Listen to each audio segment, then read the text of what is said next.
নমস্কাৰ প্ৰথমে মই আসাম লাইভ 7ৰ শ্ৰোতা দৰ্শকক স্বাগত জনাইছো পল অনুপল কৰি সময় বাগৰি আহি আসাম লাইভ 7এ পঞ্চম বৰ্ষত ভৰি দিছেহি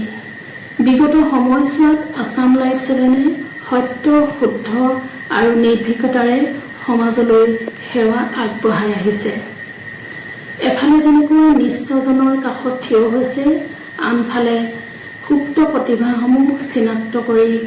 বিকশাই তুলিছে কলা সাহিত্য সংস্কৃতি আধ্যাত্মিকতাৰ লগতে সমাজৰ জ্বলন্ত সমস্যাবোৰ অন্যায় অনীতিবোৰ দাঙি ধৰা আসাম লাইভ 7 হ'ল এক বলিষ্ঠ কণ্ঠ আমি আশা কৰোঁ আসাম লাইভ 7এ বিগত বৰ্ষবোৰত সমাজখন আগুৱাই নিয়াৰ ক্ষেত্ৰত যি অগ্ৰণী ভূমিকা গ্ৰহণ কৰি আহিছে সেই চেষ্টা অব্যাহত ৰাখক